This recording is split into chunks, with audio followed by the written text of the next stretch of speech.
নমস্কার বন্ধুরা, ব্রততিস কিচেনে আপনাদের সকলকে অনেক অনেক স্বাগত। আজকে আমি একটা নতুন ধরনের রেসিপি নিয়ে চলে এসেছি। সেটা হলো ম্যাগির প্যাটিস। বন্ধুরা, আপনারা এটা বাড়িতে খুব সহজেই বানিয়ে নিতে পারবেন। তো চলুন দেখে নেই আমি কিভাবে এই ম্যাগির প্যাটিসটা তৈরি করলাম। আপনাদের কাছে একটাই অনুরোধ, আপনারা কিন্তু ভিডিওটা প্রথম থেকে শেষ অবধি অতি অবশ্যই দেখবেন। ম্যাগির প্যাটিস বানানোর জন্য আমি এখানে ম্যাগি নিয়ে নিয়েছি। ম্যাগিটা আমি একটা পাত্রের মধ্যে সুন্দর করে নিয়ে নিয়েছি। এবার আমি এটাকে সিদ্ধ করে নেব। সিদ্ধ করে জলটা সুন্দর করে ঝরিয়ে নেব।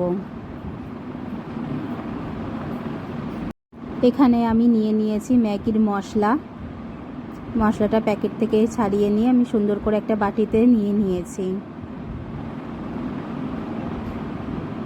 বন্ধুরা, আমি এখানে 2 বাটি মতন ময়দা নিয়ে নিয়েছি। এর মধ্যে আমি দিয়ে দিচ্ছি নুন চিনি।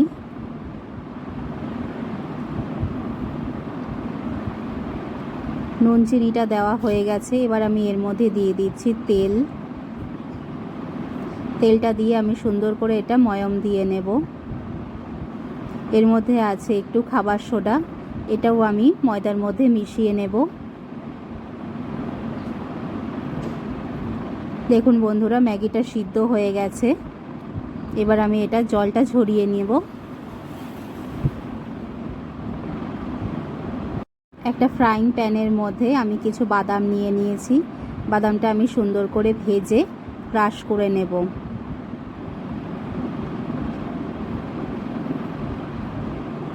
এবার বাদামটা তোলা হয়ে গেছে। এবার আমি এর মধ্যে দিয়ে দিচ্ছি পেঁয়াজ কুচি, যেটা আমি ভালো করে ধুয়ে নুন হলুদ মাখিয়ে নিয়েছিলাম। এবার আমি এটা ভেজে নেব।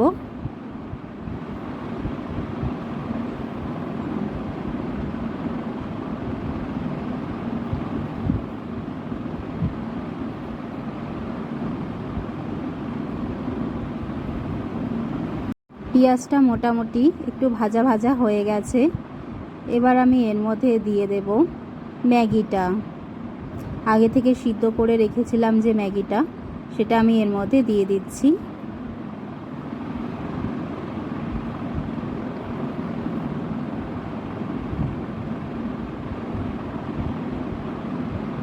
এবার আমি এর মধ্যে দিয়ে দিলাম একটু হলুদ আর লঙ্কা কুচি। এটা দিয়ে আমি সুন্দর করে ম্যাগির পুরটা বানিয়ে নিয়েছি। এরপর আমি এর মধ্যে দিয়ে দিচ্ছি ম্যাগির মশলাটা। পুরো মশলাটাই আমি এর মধ্যে দিয়ে দেব। এটা দিয়েও সুন্দর করে আমি নাড়াচাড়া করে নেব।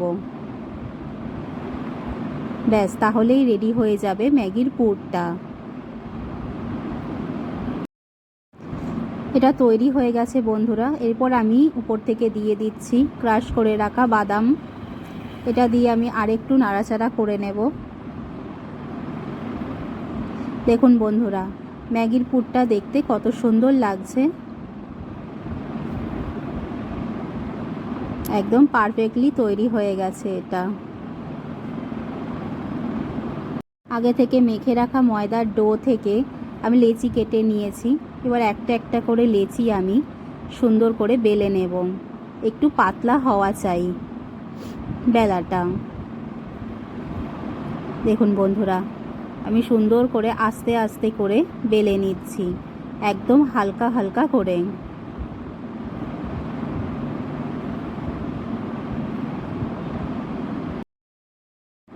লেচিটা বেলা হয়ে গেছে বন্ধুরা। এবার ম্যাগির পুরটা আমি এর উপরে দিয়ে দিয়েছি। এটা আমি সুন্দর মাঝ বরাবর করে দিচ্ছি, যাতে প্যাটিসটা তৈরি করতে খুব সুবিধা হয়। তো দেখুন বন্ধুরা, আমি কিভাবে প্যাটিসটা তৈরি করছি।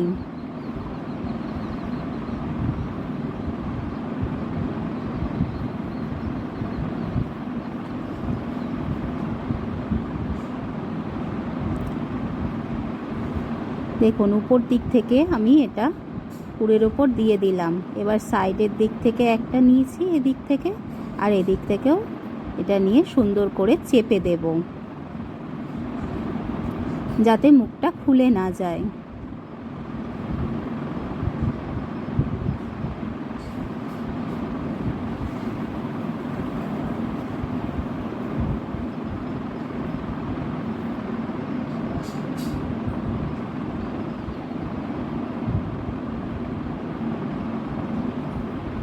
ব্যাস, তাহলেই কিন্তু প্যাটিসটা তৈরি হয়ে গেল।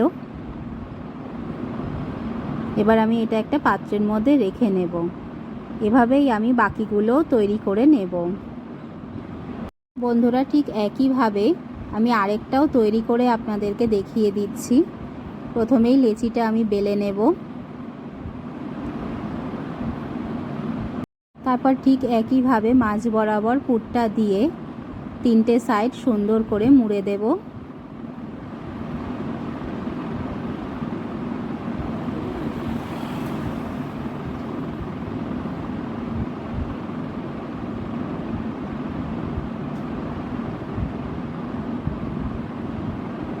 ভালো করে চেপে দেব যাতে এটা খুলে না যায় ভাজতে গিয়ে।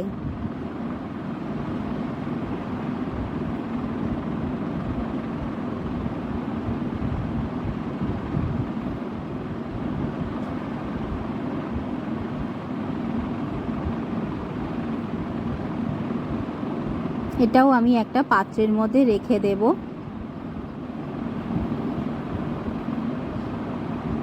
এবার একটা ফ্রাইং প্যানে তেল গরম হতে দিয়ে দিয়েছি বন্ধুরা। তেলটা গরম হয়ে গেছে। এবার আমি যেদিকটা ভাজ করা রয়েছে সেদিকটা নিচের দিকে দেব, দিয়ে প্যাটিসগুলো সুন্দর করে ভেজে নেব। একদম হালকা আঁচে এটা কিন্তু ভাজতে হবে, তা না হলে সুন্দর হবে না।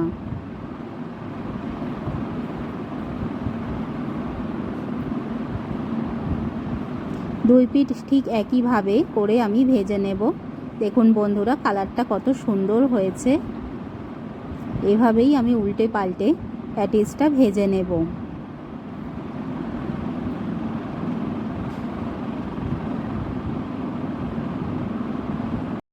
ঠিক একই রকমভাবে আমি বাকিগুলোও এর মধ্যে দিয়ে দিচ্ছি।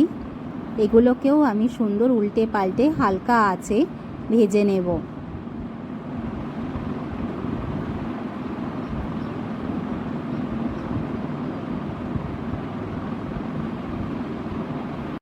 দেখুন বন্ধুরা, কত সহজে কত সুন্দর প্যাটিস তৈরি হয়ে গেল।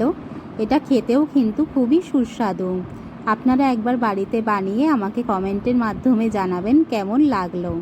আর আমার ভিডিওটা যদি ভালো লেগে থাকে তাহলে লাইক, শেয়ার, সাবস্ক্রাইব অতি অবশ্যই করবেন। সকলে ভালো থাকবেন। ধন্যবাদ।